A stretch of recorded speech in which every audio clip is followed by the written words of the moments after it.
आप सोच रहे होंगे 9 रूप तो देवी के होते हैं, फिर बहू?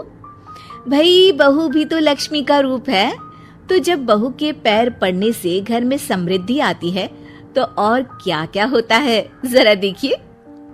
रामलाल और श्यामलाल 2 भाई थे। दोनों बड़े ही प्यार से साथ ही एक ही घर में रहते, लेकिन दोनों की बीवियों का रवैया एक दूसरे के लिए बिल्कुल ठीक नहीं था।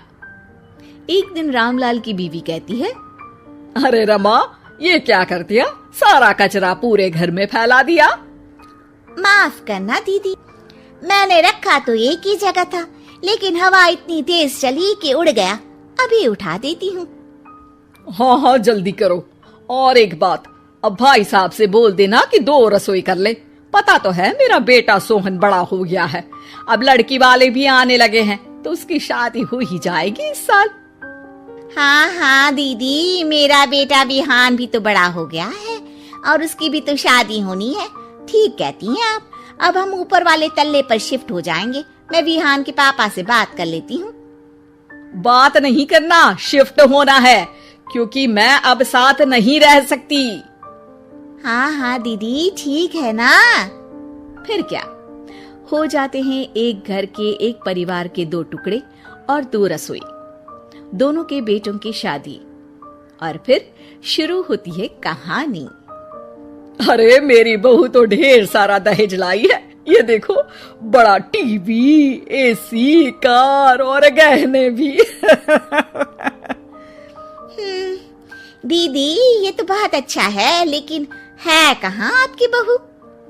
अब वो सो रही है, थोड़ी रिजर्व टाइप की है ना, अपने ही कमरे में रहती है और ज्यादा बात भी नहीं करती।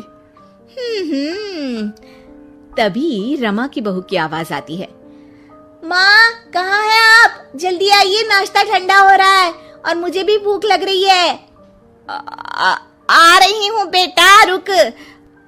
दीदी चलूं क्या? ये लड़की मेरे साथ ही बैठकर खाती है, वैसे भी भूख लगाई है। ये बोलकर वो चली जाती है।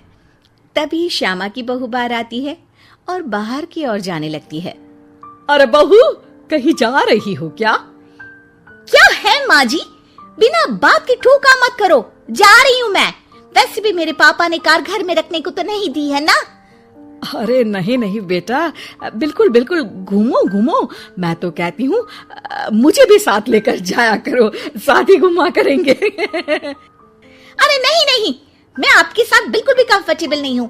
वैसे भी मैं शॉपिंग में जा रही हूँ, कहाँ आपको टांगती फिरूंगी। ये बोलकर श्यामा की बहू निकल जाती है। तभी उसके कान में ऊपर वाले तल्ले से हंसने की आवाज आती है। अरे ये कौन इतनी जोर जोर से हंस रहा है? ऊपर जाती है, जहां वो देखती है कि रमा और उसकी बहू साथ बैठकर बातें कर रही होती हैं। फिर तो मम्मी जी इतना मजा आया कि मैं क्या बताऊं। हाँ हाँ बहू, सुनने में ही हंसी नहीं रुक रही। तू तो वहां मौजूद थी। तभी दोनों की नजर श्यामा पर पड़ती है। अरे ताई जी आइए ना, आइए। वो उनके पैर छूती है और फिर चाय बनाकर लाती है। श्यामा अकड़कर कहती है, अरे नहीं नहीं, मैं चाय वाय नहीं पीती, बस हंसने की आवाज आ रही थी तो सोचा बता दूं कि टीवी की आवाज धीमी कर लो। अरे टीवी, वो देखो दीदी, धूल खा रहा है, वक्त ही नहीं मिलता देखने का। बहू के साथ वक्त कैसे बीत जाता है, इसकी बातें और किस्से कहानी किसी सीरियल से कम नहीं होते। श्यामा को खुशहाल रमा को देखकर जलन होती है। हाँ हाँ, मैं तो तंग आ जाती हूँ इतनी सारी बातें करके, मुझे तो सुकून पसंद है।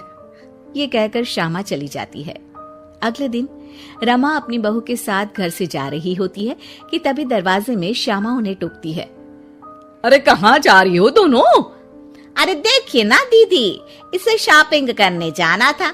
मैंने कहा अकेली चली जा, तो कहने लगी मम्मी जी आप घर में अकेले बोर हो जाओगे ना, आप भी चलो हमारे साथ। अरे अब इस उम्र में तू कहाँ घूमेगी? अब देखते हैं दीदी, जहाँ ये लड़की घुमा दे। अब मेरी बहू भी कल गई थी कार चलाकर। हाँ। तभी रमा की बहू कहती है, ताई जी मुझे तो कार चलानी नहीं आती, लेकिन हाँ, इस सुहाने मौसम में मम्मी जी को स्कूटी की सैर करा देती हूँ। श्यामा का मुंह बंद हो जाता है। वो अपने कमरे में चली जाती है जहाँ उसकी बहू बैठकर अकेली टीवी देख रही होती है। बहू, तू भी कुछ बातें किया करना, मैं अकेले अकेले बोर हो जाती हूँ। तो क्या मैं यहाँ आपको एंटरटेन करने आई हूँ?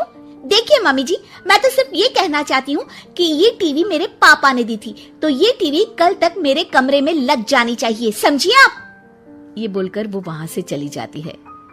श्यामा सोच लेती है कि वो अब ये सारी बातें अपने बेटे को बताएगी। शाम को उसका बेटा जब घर आता है। अरे देख बेटा, तेरी बीवी सारा दिन अपने कमरे में रहती है, न बात करती है न चित। मैं बूढ़ी सारा दिन भूत की तरह अकेली घूमती रहती हूँ घर में। अरे माँ, मैं क्या बोलूं? मैंने कई बार उसे बोला कि सबके साथ उठा बैठा करो, हंसा बोला करो और मिलकर रहो, लेकिन वो कहती है कि उसका मन ही नहीं करता। अरे क्यों मन नहीं करता है? ऐसा क्या हो गया? माँ, तुझे याद है उसके पिता ने कार देने से मना कर दिया था। कहा था कि उनके पास पैसे नहीं है, साथ ही तेरे सामने हाथ भी जोड़ा था, लेकिन कैसे तूने उसके पिता के साथ बुरा व्यवहार किया था।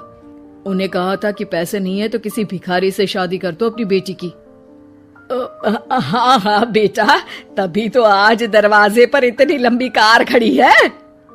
बस माँ, तो अब तू उस कार से ही बात कर और उससे मन लगा, क्योंकि पिता के आंखों का आंसू आपकी बहू के दिल तक उतर चुका है और आपकी इज्जत उसकी नजर में। अब श्यामा को समझ आता है कि कुछ निर्जीव चीजों से घर भरने से अच्छा है कि सजीव चीजों से जिंदगी भरी जाए।